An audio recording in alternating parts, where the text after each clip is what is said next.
নমস্কার বন্ধুরা, ফিয়ারফুল স্টেশনে আরও একবার আপনাদেরকে স্বাগত জানাই।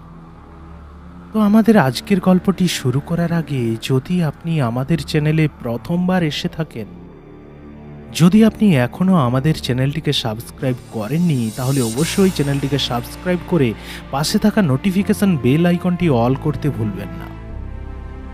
আর আমাদের গল্প আপনারা কে কোথা থেকে শুনছেন সেটিও জানাতে ভুলবেন না। তো চলুন শুরু করা যাক আমাদের আজকের গল্প। আমাদের আজকের গল্প মহিন্দ্র চক্রবর্তীর লেখা ভৃতের গ্রাম।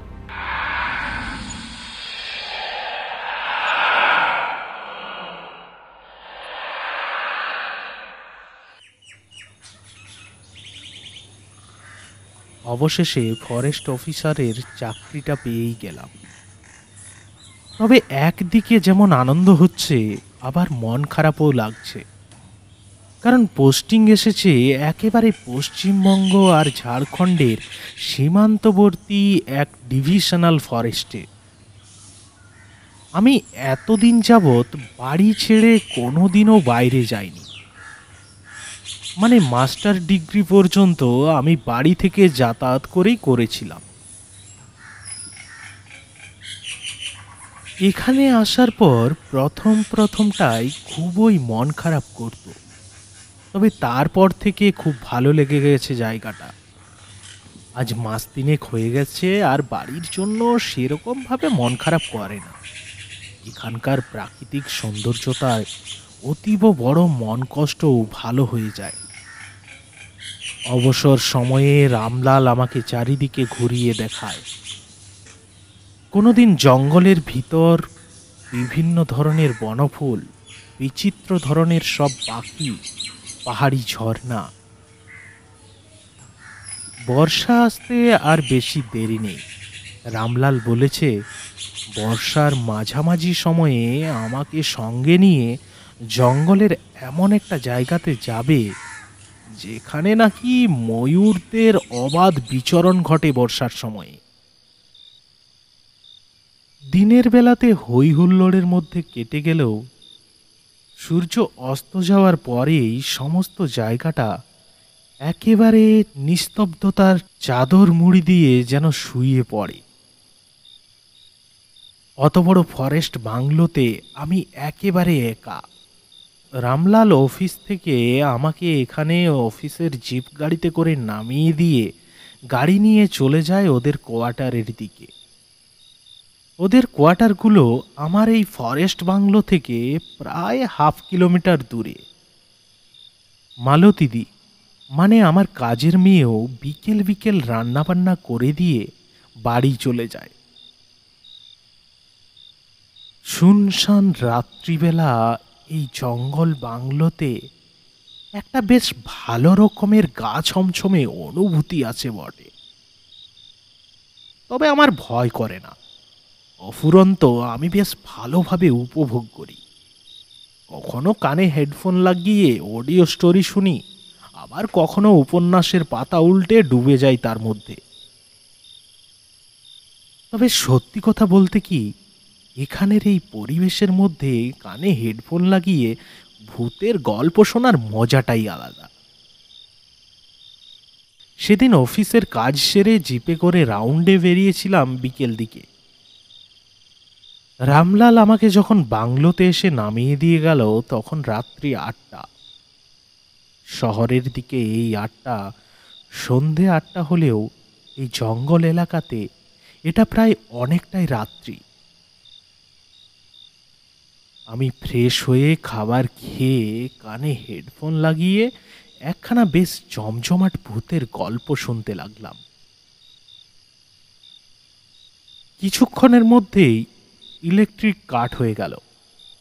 যা, আজ একে যা গরম, তার উপরে ইলেকট্রিকও চলে গেল। তবে খোলা জানালা দিয়ে চাঁদের আলো এসে সমস্ত ঘরটাকে আলোকিত করে তুলছে। আমিও গল্প শুনতে শুনতে প্রকৃতির সৌন্দর্যতা উপভোগ করার লোভ সামলাতে না পেরে বাইরের খোলা বারান্দাতে ইজি চেয়ারটায় এসে বসলাম। সমস্ত জঙ্গল যেন জোছনার প্লাবনে ধুইয়ে দিচ্ছে, আর গাছের মাথায় মাথায় জোনাকিদের রোশনাই এক মনোমুগ্ধকর দৃশ্যের উপস্থাপন করে চলেছে। সে দৃশ্যের কথা হয়তো ঠিকমতো ভাষায় বর্ণনা করা সম্ভব নয়, সে একান্তই উপভোগ্য বিষয়। গল্পটা শেষ হতে পরে আমি কান থেকে হেডফোন খুলে মোবাইল সহ ট্র্যাক স্যুটের পকেটে ভরে রেখে দিলাম। তারপর ইজি চেয়ারে বসে বসে দুলতে লাগলাম। হঠাৎ করে আমার বাংলোর পিছন দিক থেকে অতীব মৃদু একখানা খুটখাট শব্দ ভেসে আসতে লাগলো কানে, যেন কেউ অতীব সন্দর্পণে ধীরে ধীরে শুকনো ডালপালার উপর পা ফেলে হেঁটে যাচ্ছে। আমি প্রথমটায় গ্রাহ্য করলাম না, ভাবলাম বিড়াল অথবা শেয়াল হবে হয়তো, এই জঙ্গলের মধ্যে ওদের অবাধ বিচরণ, তাই অস্বাভাবিক কিছু নয়।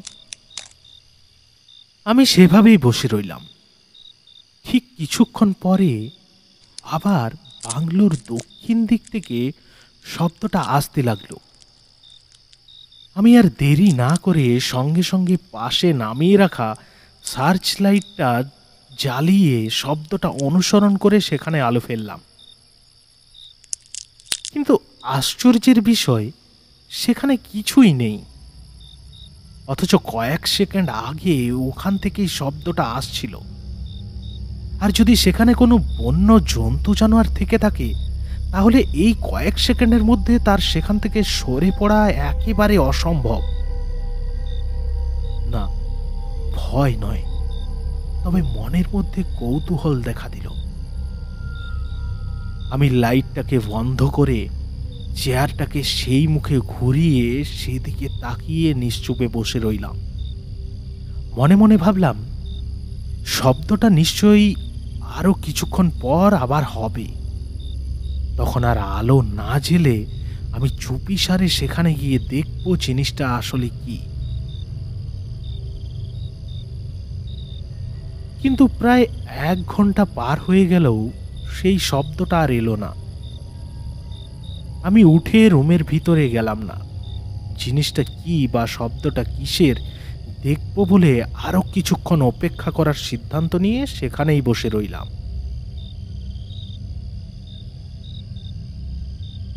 রাত্রি প্রায় অনেকটাই হয়েছে। এভাবে বসে থাকতে থাকতে একসময় ঝিমুনি আসতে শুরু করেছে। কখন যে ঘুমিয়ে পড়েছিলাম খেয়াল ছিল না। হঠাৎ আমার চটকা ভাঙলো সেই শব্দটাতে।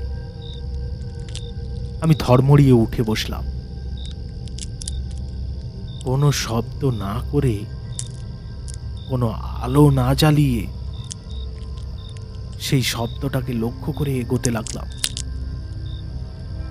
যদিও চাঁদের আলোয় চারিদিকটা পরিষ্কারভাবেই দেখা যাচ্ছে। আমি কিছুটা এগোনোর পর এক জায়গায় থমকে দাঁড়িয়ে পড়লাম। দেখি উত্তরের দিক থেকে পূর্ব দিকের ভাঙা পাঁচিলটার দিকে অতীব সন্দর্পণে হেঁটে চলে যাচ্ছে একটা মানুষের অবয়ব। আর চেহারা বা শরীর পরিষ্কার করে বোঝা যাচ্ছে না। কিন্তু এত রাতে লোকটা কি করছে? আমি তার পিছু নিলাম চুপিসারে। সে আগের মতোই ধীর পায়ে এগিয়ে গেল সেই পূর্ব দিকের ভাঙা পাঁচিলটার দিকে। তারপর সেই ভাঙা অংশ দিয়ে ঢুকে গেল জঙ্গলের ভিতর। আমি পিছন পিছন বেশ কিছুটা এগিয়ে গেলাম। তখন আমার আর সেই ছায়ামূর্তির দূরত্ব মোটামুটি 6-7 হাতের বেশি নয়। এবার আমি চিৎকার করে ডাকলাম, কে আপনি? এত রাতে এখানে কি করছেন? কিন্তু না, সে আমার কথায় কর্ণপাত না করে সেই আগের মতোই এগিয়ে যেতে লাগলো সামনের দিকে। আমার রাগটা মাথা চাড়া দিয়ে উঠল। আবার বললাম, ভালো চান তো দাঁড়িয়ে পড়ুন এখানে, নইলে। আমার কথা শেষ হওয়ার আগেই সে থমকে দাঁড়ালো। কে আপনি? এখানে কি করছেন এত রাতে? লোকটা কোনো উত্তর না দিয়ে আমার দিকে ধীরে ধীরে ঘাড় ঘুরিয়ে তাকালো, আর তার মুখের দিকে তাকাতেই আমার যেন পায়ের তলা থেকে মাটি সরে গেল। ভয়ে হাত পা পেটের মধ্যে সিদিয়ে যেতে চাইল। লোকটার মুখের এখানে ওখানের চামড়া মাংস পিণ্ড সহ এলা হয়ে রয়েছে, যেন কোনো কিছুতে বীভৎসভাবে পুড়ে গেছে। আর চোখ নেই, চোখের জায়গাতে গভীর দুটো কালো গর্ত। লোকটা আমার দিকে তাকিয়ে নিঃশব্দে দাঁত বার করে হাসতে লাগলো। আমার আর বুঝতে বাকি রইল না এ কি জিনিস। আমি প্রাণপণে ঊর্ধ্বশ্বাসে দৌড়তে লাগলাম বাংলোর দিকে। সে রাতে ভয়ের চোটে আর ঘুম আসেনি। সারা রাত দরজা জানালা বন্ধ করে বসে রইলাম বিছানার উপর। পরের দিন আমি রামলালকে এই ঘটনার কথা বলবো বলবো করেও আর বলতে পারলাম না, কারণ জানি না সে আমার কথায় আদৌ বিশ্বাস করবে কিনা। তাই চেপে গেলাম। রামলাল কোয়ার্টারে একাই থাকে, তার পরিবার থাকে গ্রামের বাড়িতে। তাই তাকে বললাম, রামলাল, আজ থেকে রাতে তোমাকে কোয়ার্টারে ফিরতে হবে না, তুমি আমার সঙ্গে বাংলোতেই থাকবে। মানে অত বড় বাংলোতে আমার একা একা বেশ একটা ভালো লাগে না। তুমি থাকলে হয়তো মাঝে মধ্যে গল্প গুজব করে সময় কাটানো যাবে। রামলাল রাজি হয়ে গেল এক কথাতেই। সে মুখে কিছু না বললেও মনে হয়তো কিছু একটা আন্দাজ করতে পেরেছিল। কিন্তু আশ্চর্যের বিষয়, সেদিনের পর থেকে আর সেই শব্দ বা সেই অবয়বকে দেখতে বা শুনতে পাইনি। দেখতে দেখতে এখানে আরো একটা মাস কেটে গেল। বর্ষা পুরোপুরিভাবে না এলেও বিক্ষিপ্তভাবে বৃষ্টি হচ্ছে মাঝে মধ্যেই। সেদিন দুপুরবেলা বেশ ভালো রকমের বৃষ্টি হয়েছে, আর কাজের চাপও কম ছিল। তাই রামলাল কেবিনে এসে বলল, স্যার চলুন আজ বিকেলে রিমি ঝর্ণার থেকে ঘুরে আসি। বর্ষা এসে গেছে এবং ময়ূরীরা সেখানে ভিড় জমাবে। আমরা দূর থেকে দেখব, আপনার ভালো লাগবে। আমরা দুপুরের খাওয়া দাওয়া সেরে বেরিয়ে পড়লাম রিমি ঝর্ণার উদ্দেশ্যে।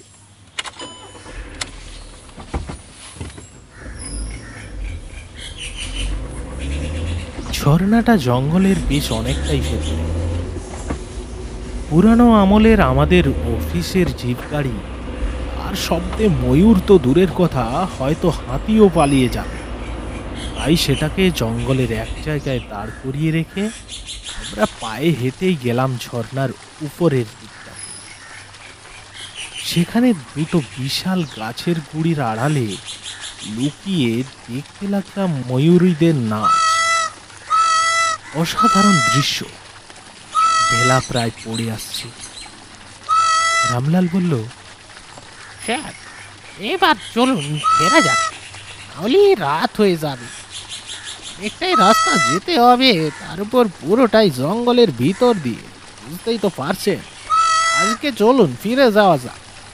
আমার এখানে আরো কিছুটা সময় কাটানোর ইচ্ছে থাকলেও রামলালের কথাটাও একেবারে ফেলে দেওয়া যায় না।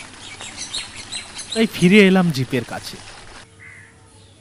যখন রামলাল গাড়িতে স্টার্ট দিল তখন সন্ধে পার হয়ে গেছে। সারা জঙ্গলময় ঝিঝি পোকার ডাক। আমরা চাইছিলাম রাত বাড়ার আগেই জঙ্গলটা পার করে রাস্তাতে বেরিয়ে যেতে, কিন্তু বলে না, কপাল সঙ্গ না দিলে তুমি চাইলেও কোনো কিছু করার নেই। আমরা রিমি ঝর্ণা থেকে প্রায় কিলোমিটার 5 পার করে চলে এসেছি। এমন সময় হঠাৎ এক জায়গায় আমাদের জিপ গাড়িটা জান্তব আওয়াজ করে থেমে গেল।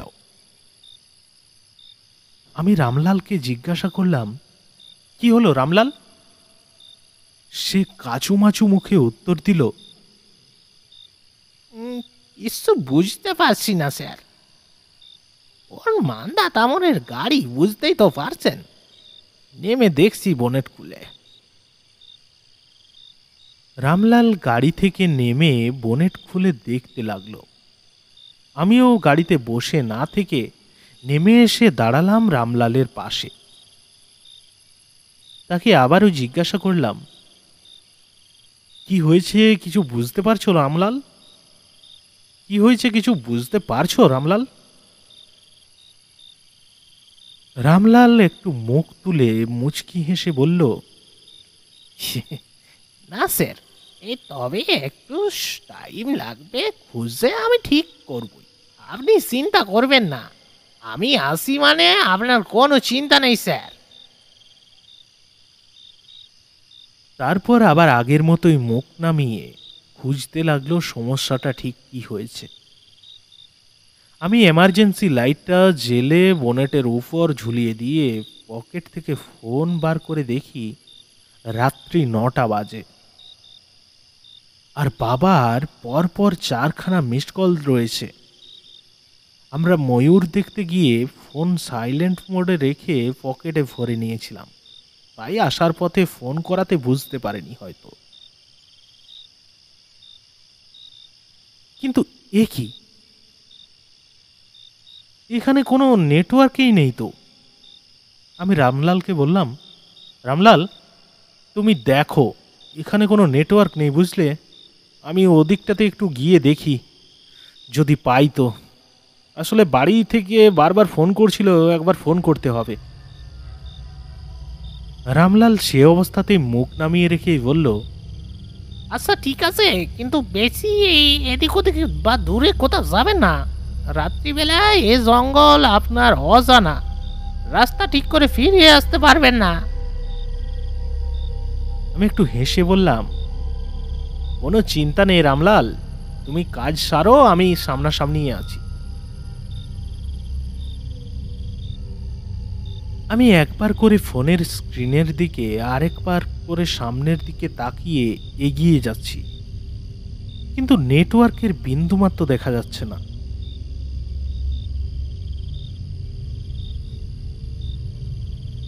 এগোতে এগোতে বেশ অনেকটাই চলে এসেছি, কিন্তু দূর থেকে রামলালকে আর গাড়িটাকে দেখতে পাচ্ছি। এদিকে নেটওয়ার্ক এখনো আসেনি। আমি যেখানে দাঁড়িয়েছিলাম ঠিক সেখান থেকে উত্তরের দিকে কয়েক পা এগোতেই নেটওয়ার্কের একটা দাড়ি একবার দেখা দিয়েই আবার মিলিয়ে গেল। আমি ভাবলাম এদিকটায় গেলে হয়তো নেটওয়ার্ক মিলবে, তাই সেদিকে এগোতে লাগলাম। না, অনেকটা আসার পর আবার একটা দাড়ি দেখা দিয়ে আবার মিলিয়ে গেল। আমি ফোনটাকে ডান হাতে করে উপরের দিকে তুলে ফোনের স্ক্রিনের দিকে চোখ রেখে এগিয়ে যেতে লাগলাম। এক সময় সামনে তাকাতেই বুকের ভেতরটা ঢিপ ঢিপ করে উঠল। আমি যেখানে দাঁড়িয়ে রয়েছি জঙ্গলের সমতল ভূমি সেখানেই শেষ হয়েছে। আমার ঠিক 1 হাত দূরে বিশাল খাদ নেমে গেছে নিচের দিকে। আমি এভাবে ফোনের স্ক্রিনের দিকে তাকিয়ে আর একটু এগোলেই হয়তো খাদে পড়ে যেতাম, আর সেখানে একবার পা পিছলে পড়ে গেলে আর বাঁচার কোনো চান্স নেই। নিচের পাথরের চাইয়ে মাথা ফেটে নির্ঘাত মৃত্যু। পিছিয়ে ফিরে এসে ঘুরে তাকিয়ে দেখি আরো এক বিপত্তি। আমি অনেকটাই গভীরে এসে পড়েছি জঙ্গলের। সমস্ত দিকটাই প্রায় একই রকম লাগছে। বুঝে উঠতে পারছি না আমি ঠিক কোন দিক দিয়ে এখানে এসেছি আর এখন কোন দিক দিয়ে আমার যাওয়া উচিত। আমি চিৎকার করে রামলালের নাম ধরে ডাকতে লাগলাম, রামলাল, রামলাল, রামলাল।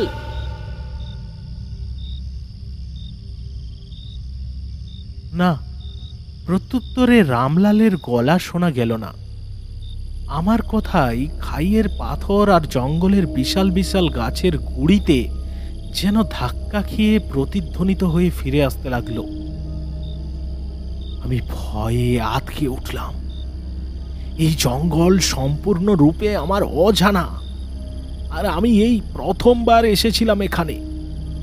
এবার কিভাবে ফিরব? আমি মনে মনে ভগবানকে ডেকে এগোতে লাগলাম সোজাসুজি ভাবে। তারপর কিছুটা যাওয়ার পর আবার কিছু ঠিক করে বুঝতে না পেরে আমার ডান দিক বরাবর হাঁটতে লাগলাম। অনেকটাই সময় পার হয়ে গেছে, কিন্তু কতটা হেঁটেছি বুঝতে পারছি না, কারণ জঙ্গল সমস্ত দিক দেখে প্রায় একই রকমের মনে হয়। ফোনটা পকেট থেকে বার করলাম যদি নেটওয়ার্ক এসে থাকে, কিন্তু দেখি সেটার চার্জ শেষ হয়ে গিয়ে সুইচ অফ হয়ে গেছে অনেক আগেই। যা থাকে কপালে সেই ভেবে এগোতে লাগলাম। কিছু দূর যাওয়ার পর একটা অতীব প্রাচীন বট গাছ নজরে পড়ল, যেন এক মহাযোগীর জটার মতো ঝুড়িগুলো নেমে গেছে মাটির দিকে। আমি জ্যোৎস্নার আলোয় হঠাৎ করে গাছটা দূর থেকে দেখে প্রথমে ভয় পেয়েছিলাম, পরে গাছটার কাছাকাছি আসতেই তা দূর হলো। গাছটাকে পাশ কাটিয়ে এগোতে লাগলাম। নিস্তব্ধ নিশুতি রাত, চারিদিকে শুধু ঝিঝি পোকার ডাক কানে ভেসে আসছে, আর জঙ্গলের শুকনো পাতার উপর পা ফেলে ফেলে হেঁটে যাচ্ছি আমি। মাঝে মাঝে নিজের পায়ের শব্দই প্রতিধ্বনিত হয়ে এমনভাবে কানের মধ্যে এসে প্রবেশ করছে, মনে হচ্ছে যেন কেউ আমার পিছন পিছন আমাকে অনুসরণ করে হেঁটে আসছে। আমি ভয়ে ভয়ে ঢোক গিলে পিছনে ফিরে তাকাচ্ছি, না, কেউ নেই। ভয়ে ভয়ে হেঁটে চলেছি। আরো কিছুটা যাওয়ার পর এক জায়গায় একটা বিশাল শাল গাছের মাথার উপর থেকে একটা পেঁচা ডেকে উঠল কর্কশ ধ্বনিতে।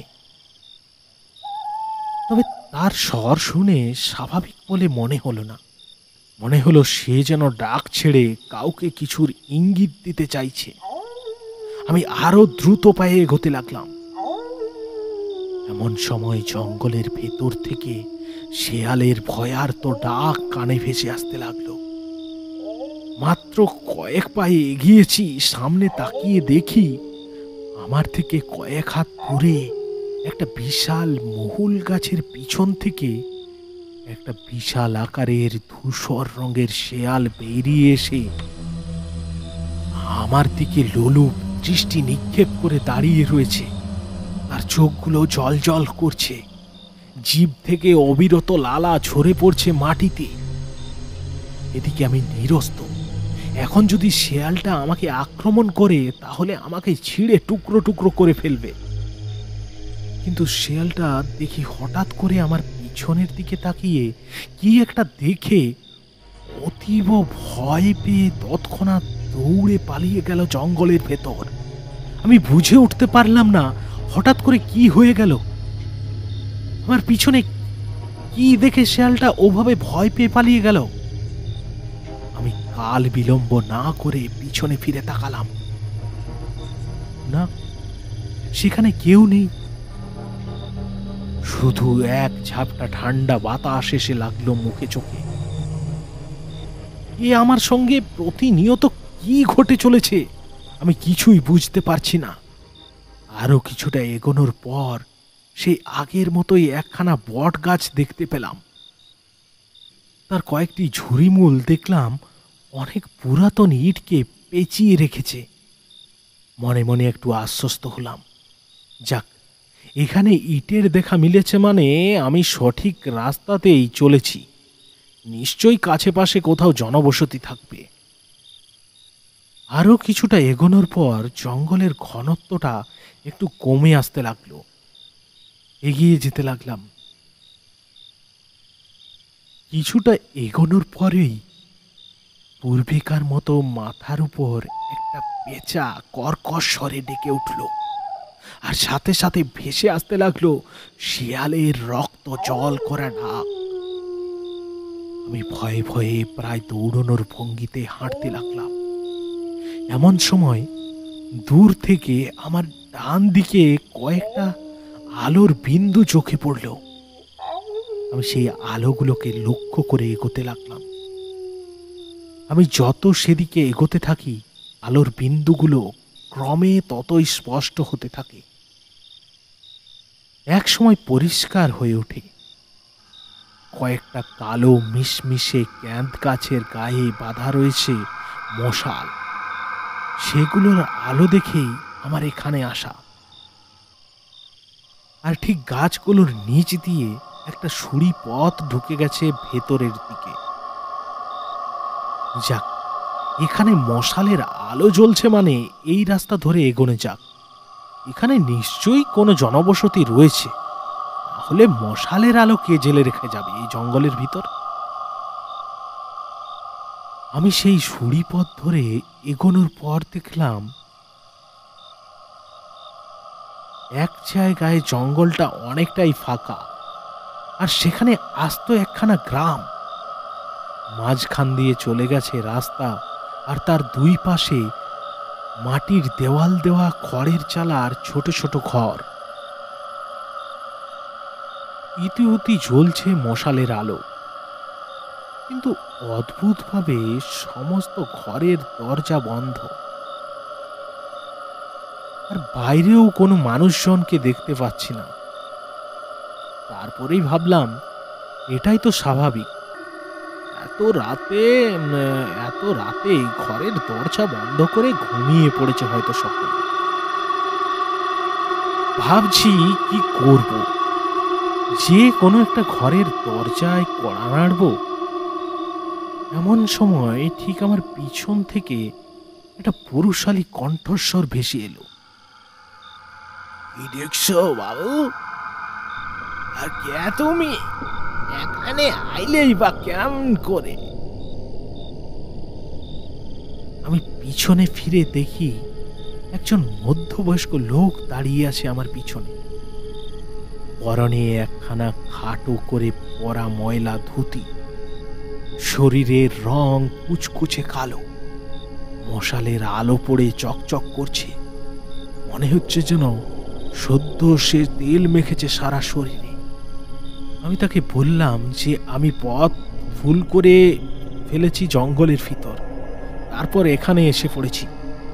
সে যদি আমাকে একটু পথ দেখিয়ে পৌঁছে দিয়ে আসে, বড়ই উপকার হয়।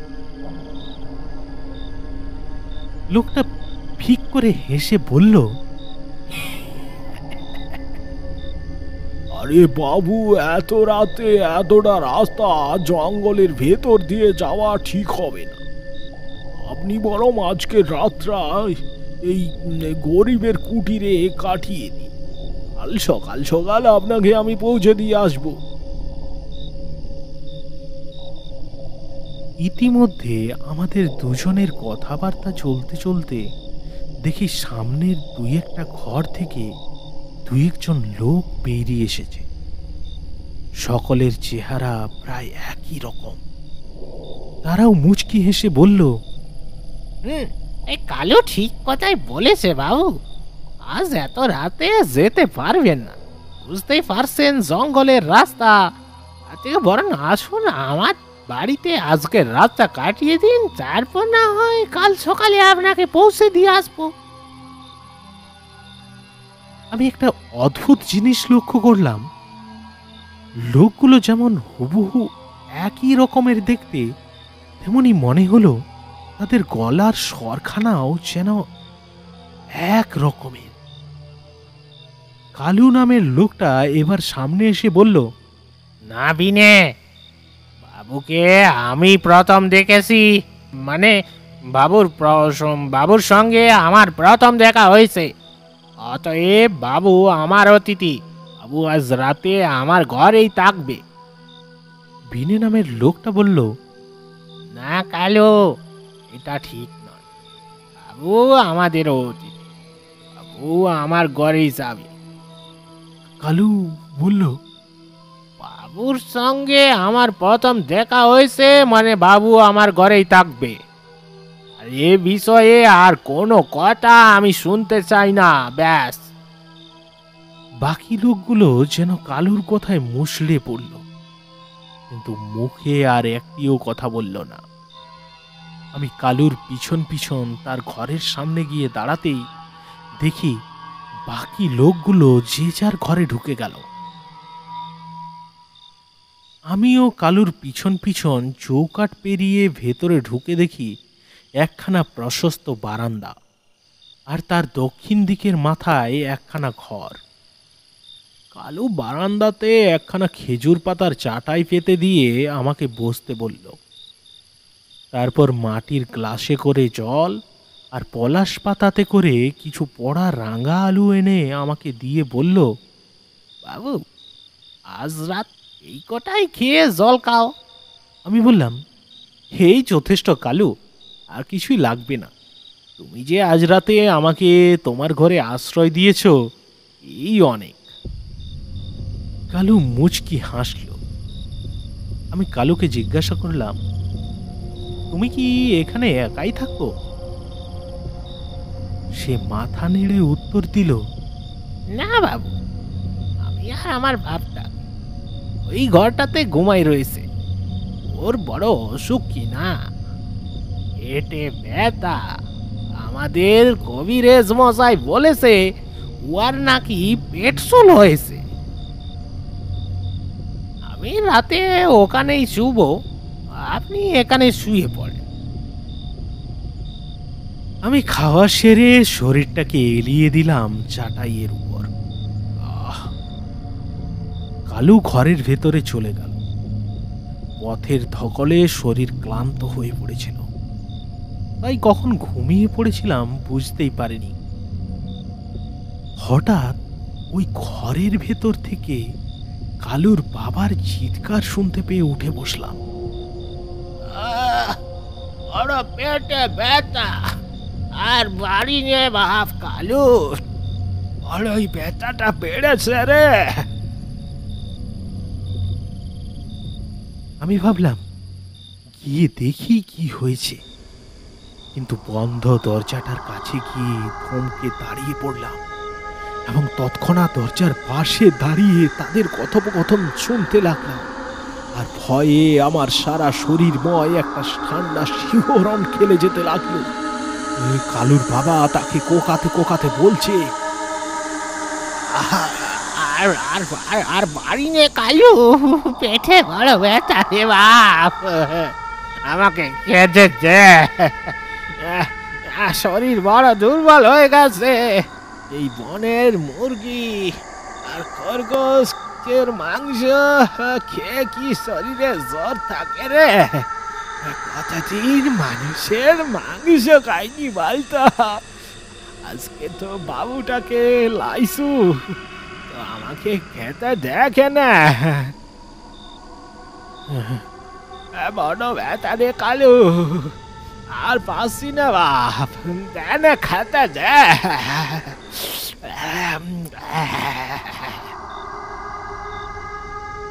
কালু খিক করে এসে উঠে বলল,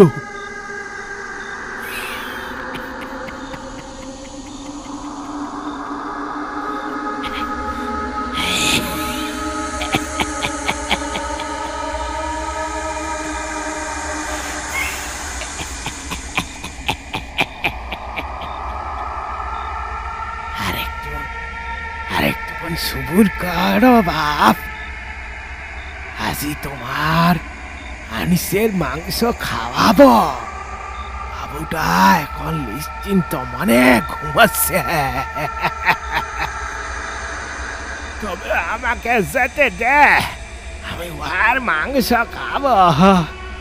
আর পেটের ব্যথা সহ্য হয় না রে, আমারে যেতে দে, যেতে দে। কতদিন মাংস, কত এতদিন মানুষের মাংস খাইনি কা, আজ খাবো।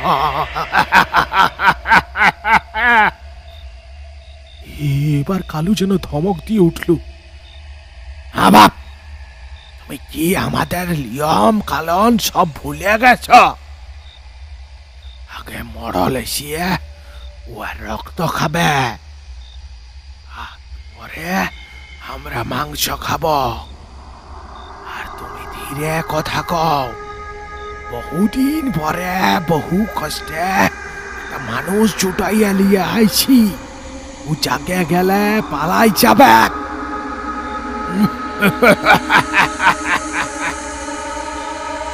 বলে কি ওরা? আমার ভয়ে তখন হাত পা ঠান্ডা হয়ে আসছে। আমি তাও নিজের মনের শক্তিকে দমিত হতে না দিয়ে ধীরে পা টিপতে টিপতে বারান্দার দরজার সামনে এসে দাঁড়ালাম। তারপর ধীরে ধীরে দরজা খুলে বাইরে এসে দাঁড়ালাম। কিন্তু এ কি, যে রাস্তা দিয়ে আমি এখানে এসেছিলাম সে রাস্তাটা আর নেই, পরিবর্তে সেখানে বিশাল কাটার ঝোপ। আমি পা টিপে টিপে গ্রামের অপর প্রান্তের দিকে হাঁটতে লাগলাম। এক জায়গায় গ্রামের শেষ প্রান্তে এসে দেখি রাস্তার উপর একটা সামান্য উঁচু মাটির ঢিবি, তার উপর একজন লোক বসে রয়েছে আমার দিকে পিছন ফিরে। ওই ঢিবিটার পাশ দিয়ে ছাড়া আর পেরোনোর রাস্তা নেই। আমি ভয়ে ভয়ে পা টিপে টিপে ঢিবিটার দিকে এগোতে লাগলাম। দেখি লোকটার গা থেকে কুয়াশার মতো ধোঁয়ায়িত জিনিস নির্গত হয়ে ছড়িয়ে পড়ছে চতুর্দিকে। ভয়ে আমার গলা শুকিয়ে আসছে, কিন্তু কিন্তু আমি জানি এই মুহূর্তে আমি অতীব ভয় পেয়ে গেলে মৃত্যু অবধারিত, হয় ওদের হাতে আর না হয় হার্ট ফেল করে মারা পড়ব। আমি এগোতে লাগলাম। আমি কাছাকাছি আসতেই পায়ে কাদা জাতীয় কিছু একটা চটচটে বস্তু লাগলো। আমি নিচের দিকে তাকিয়ে দেখি সেখানটা রক্ত আর কেমন চর্বি জাতীয় থ্যালথেলে বস্তুতে ভর্তি। আর নিজের উপর নিয়ন্ত্রণ রাখতে পারলাম না। ভয়ের চোটে মুখ দিয়ে অস্ফুট স্বরে একটা আর্ত চিৎকার বেরিয়ে এলো। আর সাথে সাথে দেখি সেই লোকটা আমার দিকে ঘুরে তাকালো। তার মুখ থেকে ঝুলে আছে পচা গলা মাংস, আর তার পেট ফেটে বেরিয়ে আছে আতি ভুড়ি। পিটকে একটা পচা গন্ধ নাকে এসে লাগলো। আর ওই ওই ওই দৃশ্যে গা গুলিয়ে উঠল। লোকটা এবার খলখল করে হেসে উঠল।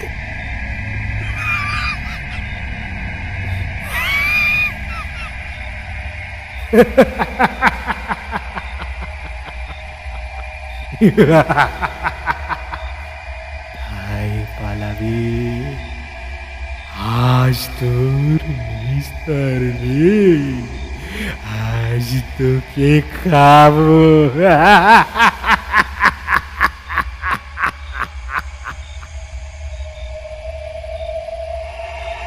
ততক্ষণে দেখি সমস্ত ঘরের দরজা খুলে গ্রামবাসীরা বেরিয়ে আসছে। না, তারা কেউ জীবিত মানুষ নয়, সকলে এক একটা অতৃপ্ত অভুক্ত প্রেত মূর্তি। কারো কারো কারো চোখ নেই, কারো মাথার খুলি নেই, ঘিলু গড়িয়ে পড়ছে সারা শরীর বেয়ে, কারো এক একটা হাত কাটা। এই দৃশ্যের বিভৎসতায় আমার মাথা ঝিমঝিম করতে লাগলো। তারা দেখি টলতে টলতে আমার দিকে এগিয়ে আসছে। আর সবার সামনে আছে সেই কালু নামের প্রেত মূর্তি। আর পেটের সমস্ত নাড়ি ভুড়ি বেরিয়ে এসেছে, ঠিক আমার সামনে বসে থাকা লোকটার মতো। আমার ভেতর থেকে কে যেন বলে উঠল, পালা, এক্ষুনি এখান থেকে পালিয়ে যা। আমি দৌড়তে লাগলাম জঙ্গলের ভেতর। কিন্তু এ কি, আমি যত ঝরেই দৌড়াই না কেন যেন লোকগুলোর থেকে বেশি দূরে যেতে পারছি না। তারা চিৎকার করতে করতে দুলতে দুলতে আমার থেকে হাত দশেক দূরেই হেঁটে আসছে। ক্রমে দূরত্ব কমে আসতে লাগলো। তারা এবার প্রায় আমায় ধরে ফেলবে। আমি বুঝতে পারলাম আমার শেষ সময় উপস্থিত। আমি চোখ বন্ধ করে দাঁড়িয়ে পড়লাম। হঠাৎ করে আমার কানে ভেসে এলো একটা শব্দ। কে যেন বাতাসের গায়ে চাবুক মারলো সোপাং করে। আমি ভয়ে ভয়ে চোখ খুলে দেখি যে প্রেতগুলো আমার দিকে এগিয়ে আসছিল তারা আর তো চিৎকার করতে করতে ভয়ের চোটে পিছিয়ে যাচ্ছে। আমি আমার পিছনে তাকিয়ে দেখি যে বট গাছের ঝুড়িতে আমি ইট ঝুলে থাকতে দেখেছিলাম, আমি সেই বট তোলাতে এসে পড়েছি। কিন্তু কি অদ্ভুত ব্যাপার, এক অমোঘ সুগন্ধে ভরে গেছে জায়গাটা। আর বট গাছের ডান দিকে তাকিয়ে আরো হতবাক হয়ে গেলাম। দেখি সেখানে একখানা সাদা ঘোড়ার পিঠে চেপে বসে আছে একজন সুন্দর এবং সুদীর্ঘ চেহারাধারী বলিষ্ঠ পুরুষ। হাতে চাবুক, পরনে এক বর্মজাতীয় পোশাক এবং নিচের দিকে এক সাদা ধুতি, আর তার তীক্ষ্ণ দৃষ্টি সেই প্রেতের দিকে নিবদ্ধ। আমি বুঝতে পারলাম, আর যাই হোক, আমি এখানে সুরক্ষিত। আমার আর কিছু মনে নেই। আমি সেখানেই জ্ঞান হারিয়ে পড়ে যাই। আমি যখন চোখ খুললাম দেখি ফরেস্ট বাংলোতে শুয়ে রয়েছি। পাশে ডাক্তারবাবু বসে রয়েছেন চেয়ারে, আর রামলাল উদ্বিগ্নভাবে আমার মুখের দিকে তাকিয়ে দাঁড়িয়ে রয়েছে। পরে দুপুর নাগাদ রামলাল আমাকে বলেছিল আমাকে খুঁজে না পেয়ে সে সার্চ টিম নিয়ে জঙ্গলে গিয়েছিল। সারা রাত ধরে খোঁজাখুঁজির পরেও আমাকে পাওয়া যায়নি। শেষে ভোরবেলা আমাকে সেই খাদের উপরের একটা গাছের তলাতে অচেতন অবস্থাতে পাওয়া যায়। আমি সেদিন রামলালকে আর কিছুই জানাইনি। কয়েকদিন পর রামলালকে সেই দিনের সমস্ত ঘটনার কথা বলেছিলাম। রামলাল শুনে আঁতকে উঠে আমাকে বলেছিল ওই গ্রাম নাকি মৃতের গ্রাম, সেখানে কোনো জীবিত মানুষ থাকে না। রাত নামার সাথে সাথে জেগে ওঠে সমস্ত অতৃপ্ত প্রেতেরা। কোনো এক অভিশাপের ফলে সমস্ত গ্রাম মারা পড়েছিল একসঙ্গে, আর মৃত্যুর পরেও তাদের মুক্তি ঘটেনি। সেখানেই রয়ে গেছে, প্রতি রাতে তাদের আবির্ভাব হয়। আর আমাকে যে বাঁচিয়েছে সে এক পবিত্র আত্মা। ওই অতৃপ্ত আত্মাদের তাদের এলাকা ছেড়ে বাইরে বেরিয়ে আসতে দেয় না এই পবিত্র আত্মা। আমাদের আজকের গল্পটি এ পর্যন্তই। তো গল্পটি কীরকম লাগলো সেটি কমেন্ট করে জানাতে ভুলবেন না। আর আপনারা কে কোথা থেকে আমাদের গল্প শুনছেন, কি করতে করতে আমাদের গল্প শুনছেন সেটিও জানিয়ে ফেলুন। আমাদের পরবর্তী গল্পে সেটিকে পড়ে শোনাবো আমাদের সকল শ্রোতাদের। তো চলুন, দেখা হচ্ছে পরের মঙ্গলবার। ততদিন ভালো থাকুন, সুস্থ থাকুন। শুভরাত্রি।